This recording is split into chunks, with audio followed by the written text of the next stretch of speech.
hello, and welcome to today's Woman Unveiled with me, your host, Shannon Battle. This is the space where we as women are able to come together in our true, authentic self, peel away the mask, the societal expectations, and just learn to embrace who we are as we go through this journey called life. And as we're going through this journey, we learn more about ourselves for greater self discovery. So if you've tuned in and you have been following me for some time, you know that the show used to be called The Psychology of Womanhood. I didn't like it no more because I'm at a new phase in my life. And in this new phase of my life, I am coming to terms with this season of transition. And I'm like, okay, well, now as I'm getting older, what's starting to happen is I think I'm becoming a lot more like my great grandmother.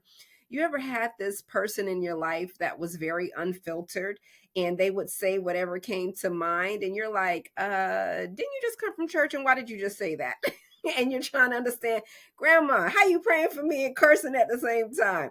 But yet, she was very true, authentic, and loving, and yet her words were still inspiring to you.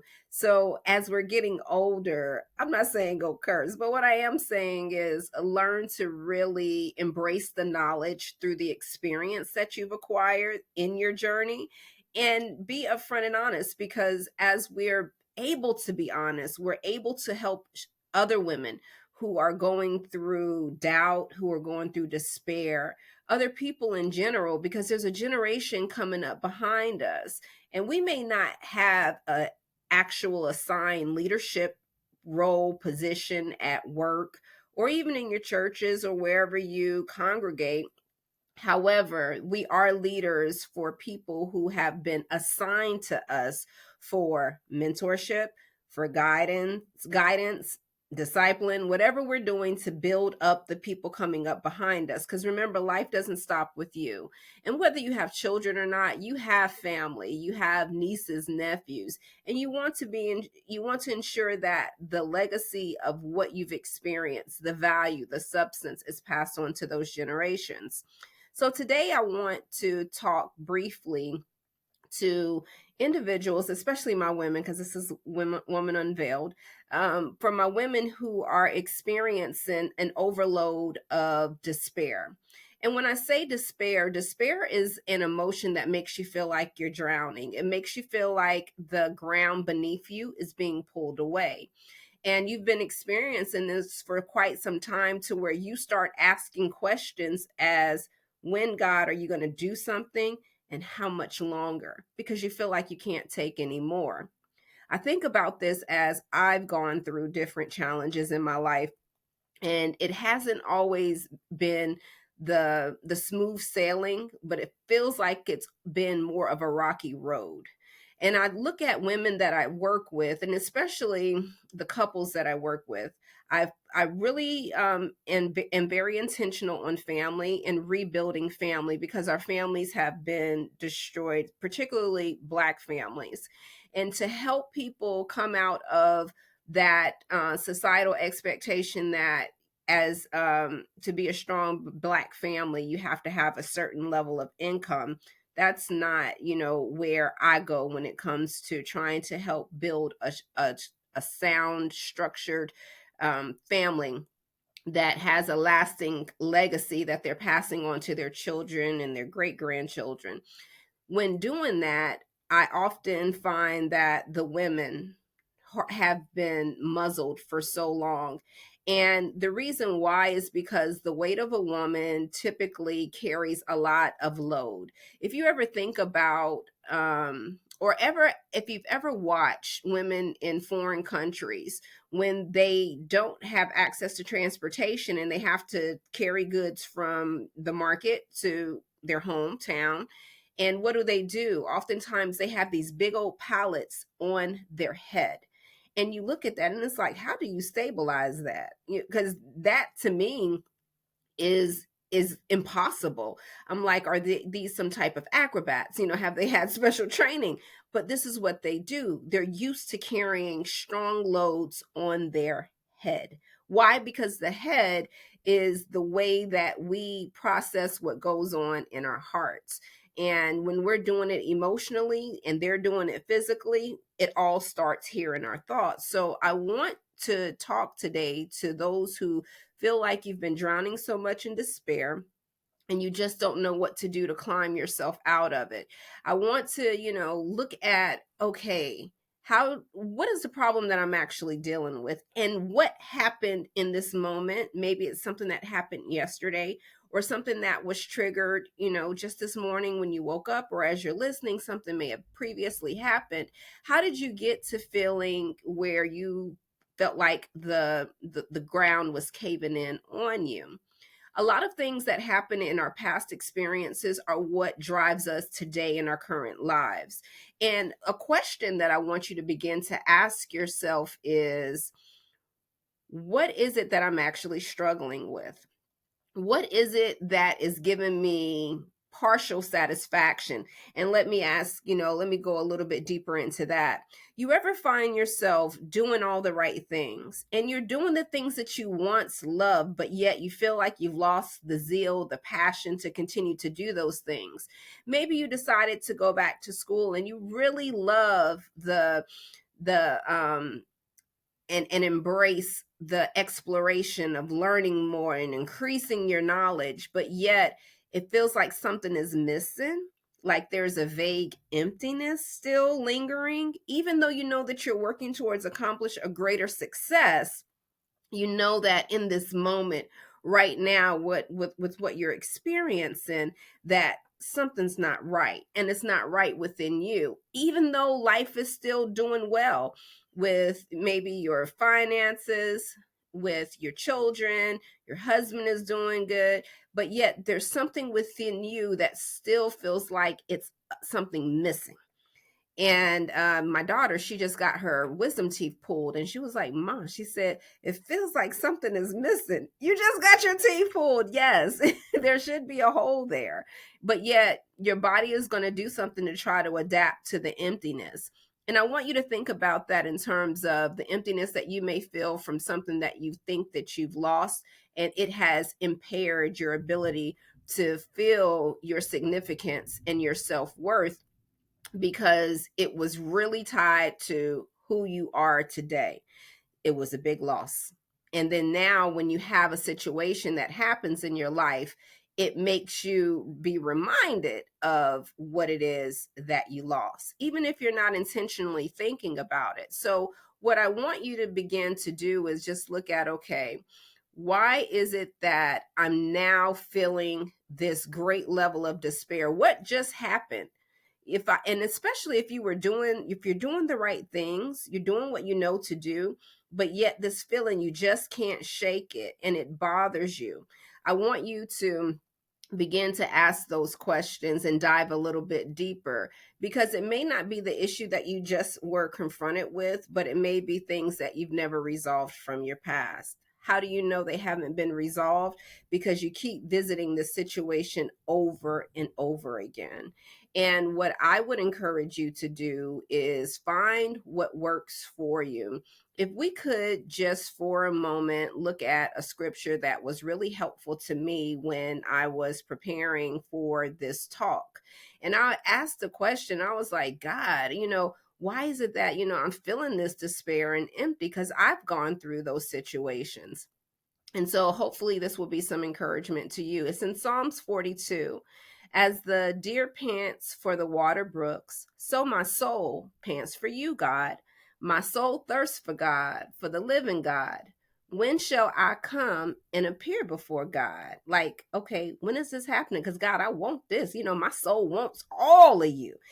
My tears have been my food day and night. That part, let's put a pause on it, because when someone is saying that their tears have been their food, David is saying this, right? Have you ever experienced days where you barely could look at a flower or look out your window without having a breakdown of crying? And a lot of people say, oh, they get overwhelmed with crying. They don't feel like crying. But David is saying, my tears have been my food day and night. That's all I ate. I cried all the time.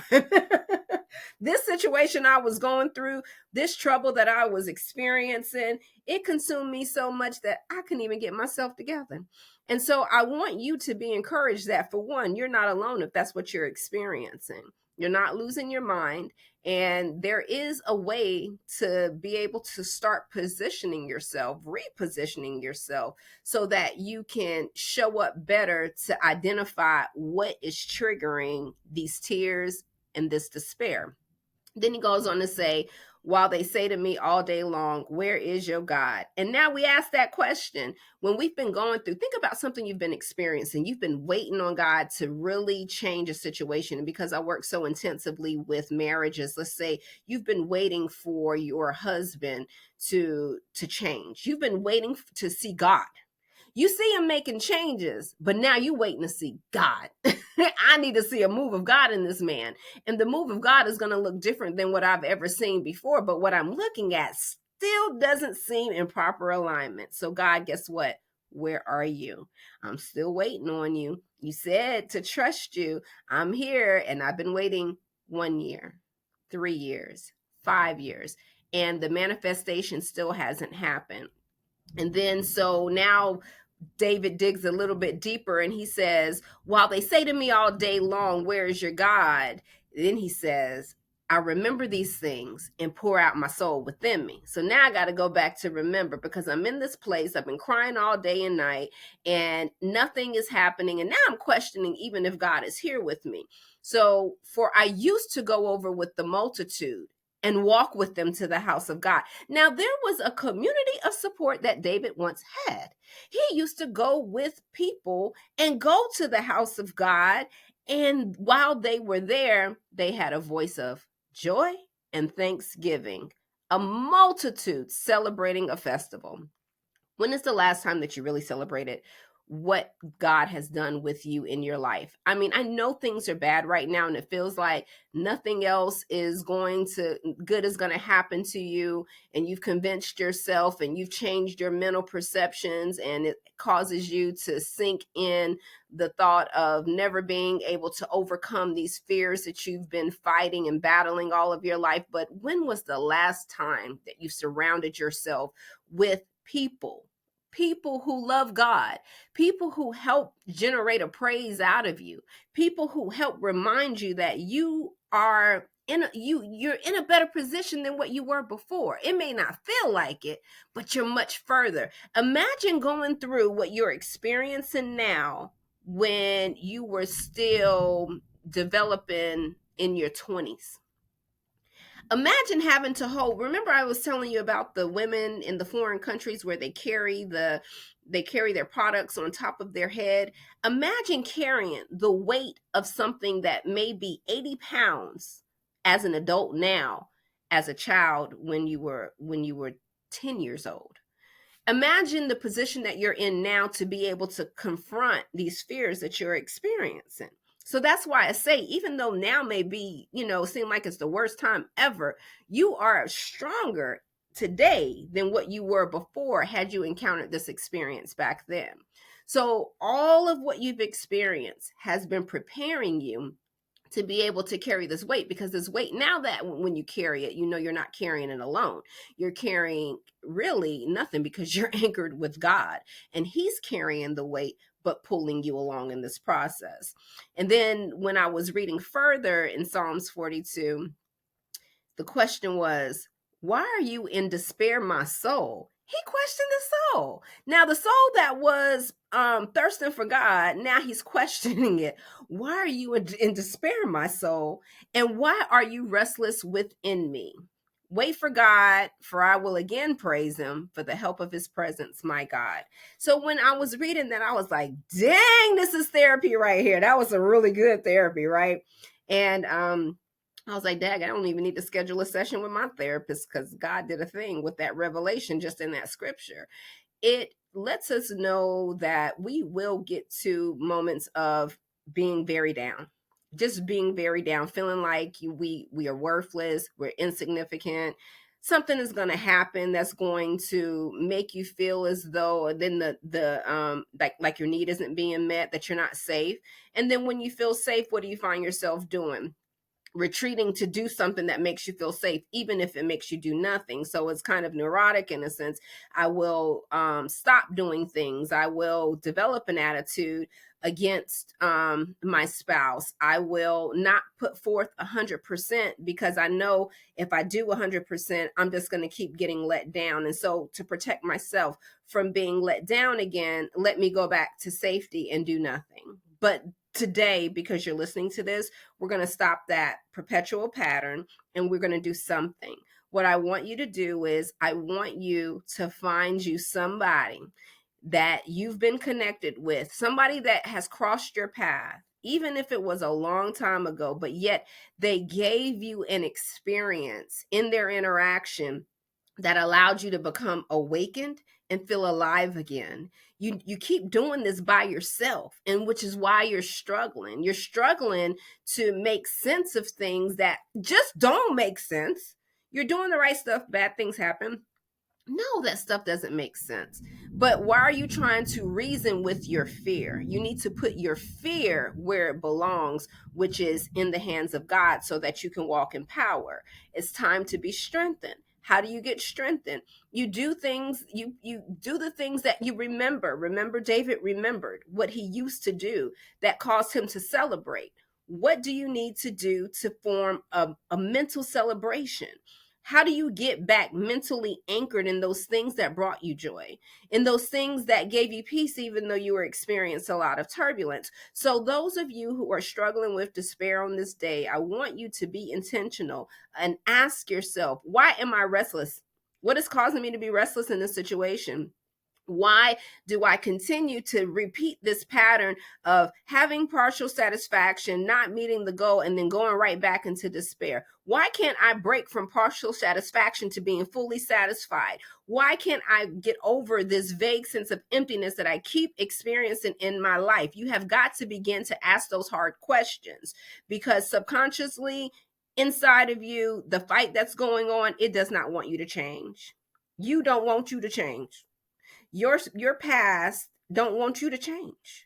And unfortunately, those are things that we just have to learn to develop mental muscles, spiritual muscles, to be able to fight, to overcome, because we are in a fight. Oh, you best believe. And if you have children, you are still in a fight, because the same spirits that are fighting against you are fighting against your kids. And if they're not equipped and you're not showing them how to be equipped, what do you think is going to happen to them? What do you think is going to happen to your grandchildren? So I think we really need to take our lives seriously and how we exemplify who God is.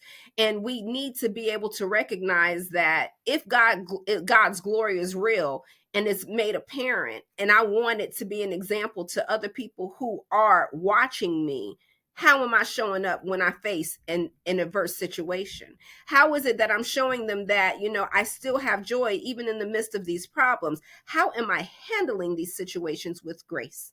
Yes, I've had bad things happen to me. People have done things. People have lied. People have tried to come against everything that I have built in my life.